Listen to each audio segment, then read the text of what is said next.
Big boss ಫಿನಾಲೆಗೆ ಇನ್ನಿರೋದು 2 ವಾರಕ್ಕೂ ಕಮ್ಮಿ ಸಮಯ.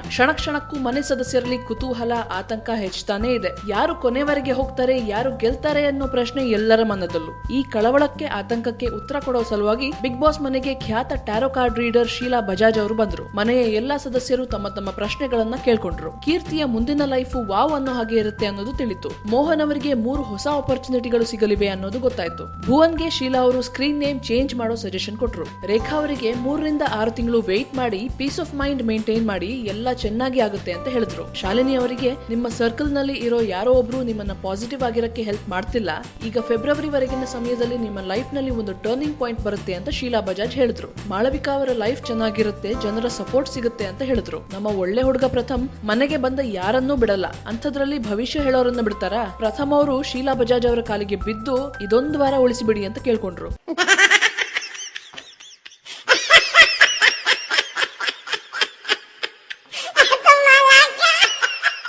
ನಂತರ ತಾನು ಪ್ರೀತಿಸ್ತಿರೋ ಹುಡುಗಿ ಸಂಜನಾನ ಮದುವೆ ಆಗಕ್ಕೆ ಅಪ್ಪ ಬಿಡ್ತಾರ ಅಂತ ಕೇಳಿದ್ರು ಪ್ರಥಮ್. ಅದಕ್ಕೆ ಶೀಲಾ ಅವರು, ನಿಮ್ಮ ತಂದೆ ಒಪ್ಪಲ್ಲ, ನಿಮ್ಮ ಲೈಫ್ ಎಲ್ಲ ಸರಿಯಾಗಿದೆ, ಆದ್ರೆ ನೀವೇ ಪ್ರಾಬ್ಲಮ್ ಕ್ರಿಯೇಟ್ ಮಾಡ್ಕೋತೀರಾ ಅಂದ್ರು. ಪ್ರಥಮ್ ಅವರು ಶೀಲಾ ಅವರನ್ನ ಹೀರೋಯಿನ್ ಅಕ್ಕ ಅಥವಾ ಹೀರೋ ಅತ್ತಿಗೆ ತರ ಇದ್ದೀರಾ ಅಂತ ಬಕೆಟ್ ಹಿಡಿದಿದ್ದು. ನಿಮ್ಮ ಅನಿಸಿಕೆಯನ್ನ ನಮಗೆ ಕಮೆಂಟ್ಸ್ ಬಾಕ್ಸ್ ನಲ್ಲಿ ತಿಳಿಸಿ. ಹಾಗೆ like, share and subscribe to Sandalwood central.